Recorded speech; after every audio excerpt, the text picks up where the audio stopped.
Hello and welcome to the Midday on this rainy Tuesday. I'm Melanie Lawson with your news update. Southeast Texas recovering from Hurricane Nicholas, now Tropical Storm Nicholas. It made landfall in Matagorda County as a Category 1 storm in the early morning hours. And while there were scattered reports of flooded streets and downed trees, the major problem we're dealing with now, power outages. At the peak of the outage, CenterPoint says about 500,000 customers were without a power. Local leaders say most of the danger is over, but people should still be careful if they go outside. We just have debris on the road and we have some lights out, so please drive carefully. If you see a down power line, first, don't touch it. Assume it's live. Make sure you keep your kids away from it. And second, call and report it. Well, a lot of high winds is a part of the storm, and it knocked a tree onto a home in the Spring area. That home is located on Glenlock Drive, just south of the Woodlands Parkway. And as you can see, look at this damage. The weight of the tree collapsed onto the ceiling and especially onto the garage and caused a lot of major structural damage to that home.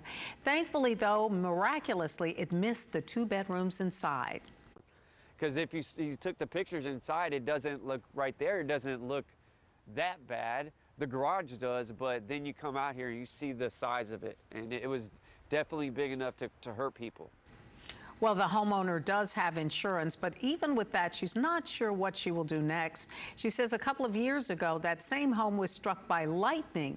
And after this morning's incident with the tree, she's thinking, maybe it's time to move. We will keep you posted on that.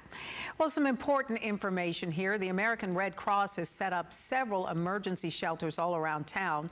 If you feel your house is unsafe or you need help, you can just go to any of those locations. They are also on our website. For more information, you can call 1-800-RED-CROSS.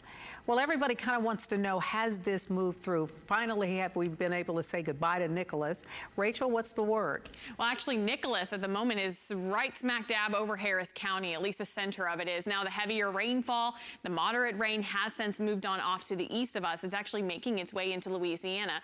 Here, we are still looking at some light rainfall. We're also still dealing with some storm surge right around the Galveston Bay area and even into parts of Galveston, the Bolivar Peninsula.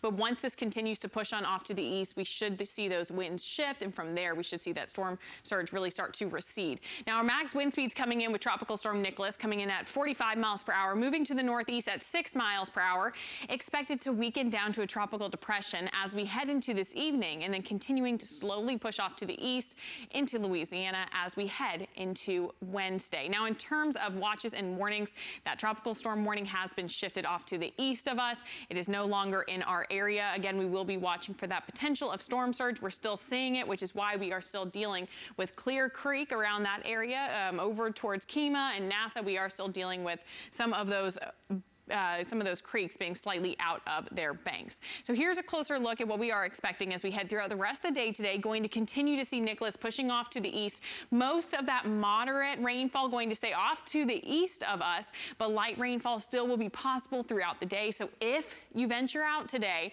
first off, make sure you take an umbrella with you, but also there is a chance, especially depending on where you live, that you could encounter some flooded roadways. If you do, make sure you turn on around. Best thing, especially if you live near the coast or areas that saw some of our highest rainfall totals, just try to let this flood water, let it go ahead and recede if you can just hang out at home during the day. And also it allow those power crews to really get to where they need to be to help those folks get their power back. Then as we head into Wednesday, should continue to see that pushing on off to the east, making its way into Louisiana. But let's take a closer look at these wind reports, because this made landfall, yes, as a Category 1 hurricane in Magnolia Beach, around where it made landfall. 78-mile-per-hour winds there.